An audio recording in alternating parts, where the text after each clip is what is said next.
Manipur ahan moina coronavirus na khibi nupi masa adugi haksangi phibam sokshin oidri amadi ngasi mak phangba khwaidigi anowa pauda nupi masa adu khogi Nobel page Nobel amda pibiu haina hanglakhiba amadi khogi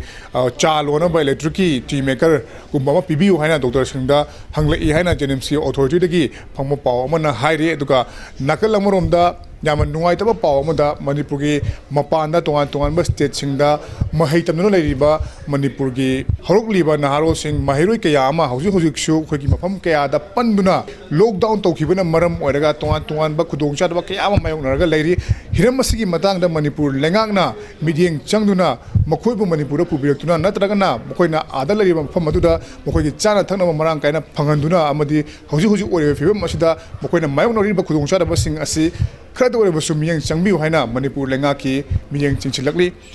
hairiba Apanda leiriba khogi mairoi sing aduna thadorkhiba makoi masana nammaga makoi awaba sing adubu khangbiu adun thadorkhiba visual sing adu miyamda uhanjari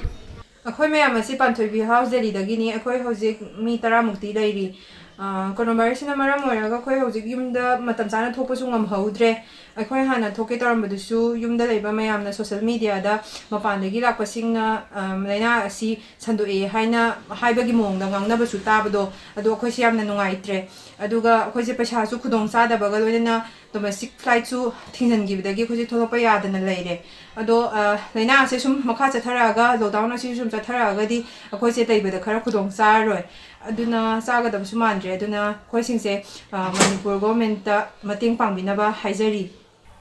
Kurumjari koi hojik Delhi da lockdown tawgibana maram oiraga yum thokpasu phangdre ticket to khara khoina paisa nusa khudong chadaba khara leibagi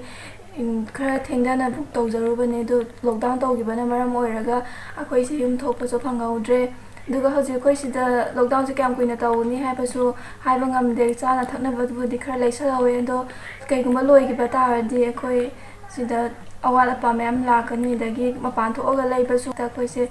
yamna racist tawbibagi khoise thokpasu kijare khoi tho matamda su dum moina khoida corona du silakna ba yam leire duna khoi hoji yumsu yam chatninge chatpasu phangdre yum yam miss tawe du yam kuinga leirak taragadi khoisu yumda leibana pha doine duga paisa nungsage awala pa su ma'am lakani Duna yaragadi government gi maikaidagi khoida mating pang khara mating pangbiyo haina haijaningi sing aji Delhi nota paramedical tamagali chabane aji thoiba virus ki sujin mamoyaga jafun gi lockdown che 21 days oi inoga akoi ji ka da quarantine da lejari mamang da thokada su akoi chuti phangdaba training tawba yauna mamoyaga thok phangjawdra du akoi jo thoknaba dana flight ticket kaktana khotna tawjaroroni aduga flight sing ju cancellation tawkna marmoraga akoi je thoku phangdadana ajile koi tangai fadana akoi basic needs karabudi leisalaga thamhore adu karigumba 21 days de sang tawpa taragadi akoi ju amna kudong chada mayokna gani handi financially su yamna drain taw mutamni kaiginoda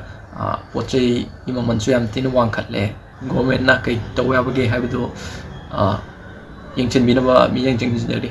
Chandigarh tamba satra moina Punjab University amasung makada leiba college singi satra amasung satrina hostel bucket to harak pagi dagi makoina thenari ba waba sigi mathakta nakala maromda Delhi gi ticket kaksaluraba amasung Delhi da di chatra matung Delhi da ju Chandigarh da su punwa lockdown lo to sangi dagi Delhi da pallaga leiringe talaksida ration gi problem ration masiya satra singna ration leigena pan to buda thengna waba sing lockdown asina maram moina financial amasung